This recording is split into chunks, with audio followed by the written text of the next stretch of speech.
तो आज बात करते हैं उस अदृश्य धागे की जो हमें हमारे पूर्वजों से जोड़ता है, यानी वंशानुक्रम की। हम उस जेनेटिक कोड को समझने की कोशिश करेंगे जो हमें वो बनाता है जो हम हैं। ये एक ऐसा सवाल है ना, जो हम सब ने कभी ना कभी तो सोचा ही होगा कि आखिर हम अपने माता पिता के गुण कैसे अपना लेते हैं। इसका जवाब जेनेटिक्स की बहुत ही दिलचस्प दुनिया में छिपा है, जो कि वंशानुक्रम और विभिन्नता की ही स्टडी है। और इस पूरी कहानी के हीरो हैं ग्रेगर मेंडल, जिन्हें जेनेटिक्स का पिता भी कहा जाता है।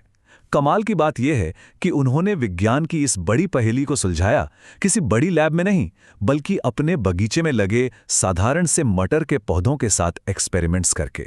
तो चलिए मेंडल की कहानी में थोड़ा और अंदर चलते हैं। ये वाकई में बहुत दिलचस्प है कि कैसे एक भिक्षु ने विज्ञान की सबसे बड़ी पहेलियों में से एक को सुलझा दिया। और इसका राज पता है कहाँ छिपा है? उनके द्वारा चुने गए एक्सपेरिमेंट के सब्जेक्ट में। देखिए, मेंडल ने मटर के पौधों को यूं ही नहीं चुना था। इसके पीछे एक खास वजह थी। वो उनके प्रयोग के लिए एकदम परफेक्ट थे। पहली बात, उनका जीवन चक्र छोटा था, जिसका मतलब हुआ कि वो बहुत जल्दी कई पीढ़ियों को स्टडी कर सकते थे। दूसरी बात, वो ढेरों संतानें पैदा करते थे, जिससे डेटा इकट्ठा करना बहुत आसान हो गया। और सबसे जरूरी बात, उनके गुण बिल्कुल साफ और अलग अलग थे।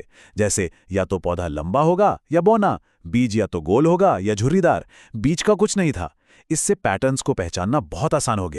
तो इन्हीं एक्सपेरिमेंट्स के जरिए मेंडल ने कुछ ऐसे बेसिक नियम खोज निकाले जो आज भी जेनेटिक्स की बुनियाद हैं। आइए जरा देखते हैं कि ये नियम आखिर काम कैसे करते हैं।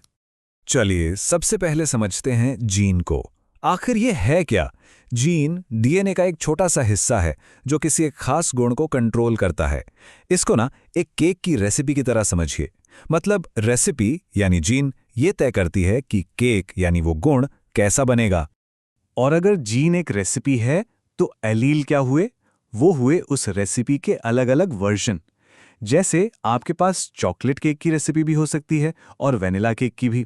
ठीक वैसे ही कद तय करने वाले जीन के लिए लंबा होने का एलील हो सकता है या बौना होने का एलील हो सकता है।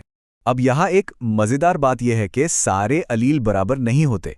कुछ होते हैं प्रभावी यानी डोमिनेंट।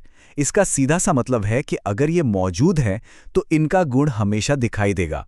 और कुछ होते हैं अप्रभावी यानी रिसेसिव, जिनका गुण तभी दिखाई देता है जब कोई प्रभावी अलील वहां मौजूद ना हो।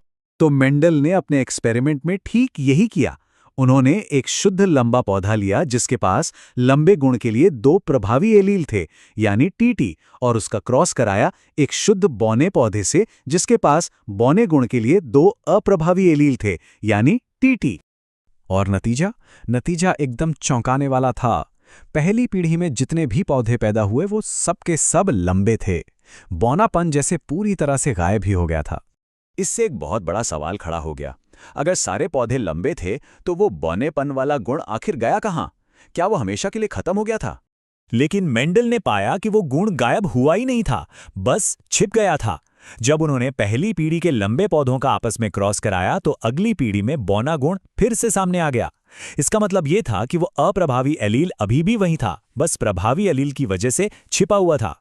और ये गुण सिर्फ वापस नहीं आया, बल्कि एक खास पैटर्न में आया, एक बहुत ही खास पैटर्न में। हर एक बौने पौधे के लिए करीब करीब 3 लंबे पौधे थे। ये 3:1 का रेशियो मेंडल की सबसे बड़ी खोजों में से एक था। इसने साबित कर दिया कि वंशानुक्रम कोई तुक्का नहीं है, बल्कि ये पक्के गणितीय नियमों पर चलता है। लेकिन कहानी यहाँ खत्म नहीं होती।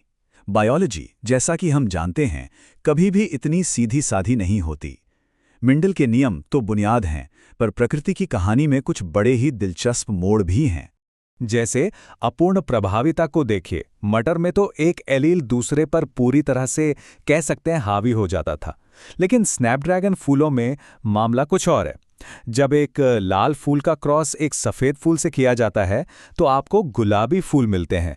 ये रंगों का एक खूबसूरत मिश्रण है जहां कोई भी एलील दूसरे पर पूरी तरह से हावी नहीं हो पाता।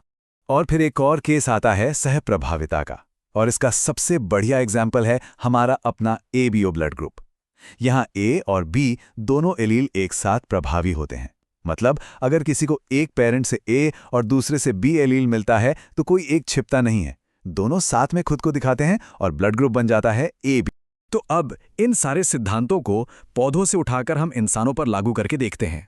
ये यकीन करना थोड़ा मुश्किल हो सकता है, लेकिन मेंडल ने मटर के पौधों में जो नियम खोजे थे ना, वो हम इंसानों की जेनेटिक्स के लिए भी उतने ही जरूरी हैं। ये हमें समझने में मदद करते हैं कि हमारे अपने गुण हमें कैसे मिलते हैं और क्यों कुछ आनुवंशिक बीमारियां होती हैं। सिकल सेल एनीमिया का ही उदाहरण लेते हैं। ये एक बहुत ही गंभीर बीमारी है जो हीमोग्लोबिन बनाने वाले जीन में सिर्फ एक छोटे से बदलाव की वजह से होती है।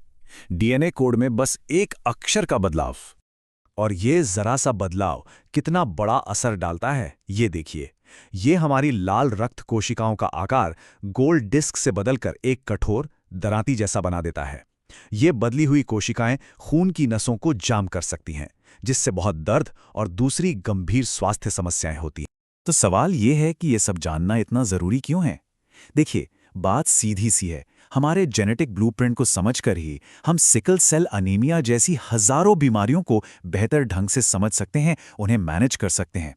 और ये ज्ञान हमें इन बीमारियों के लिए नए इलाज खोजने की ताकत देता है। यही तो विज्ञान की असली शक्ति है।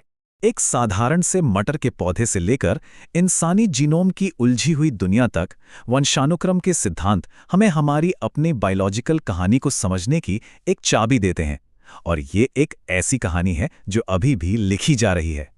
हमारे जीन बताते हैं कि हम कहां से आए हैं, लेकिन वे हमारे भविष्य के बारे में क्या बताएंगे, ये देखना अभी बाकी है।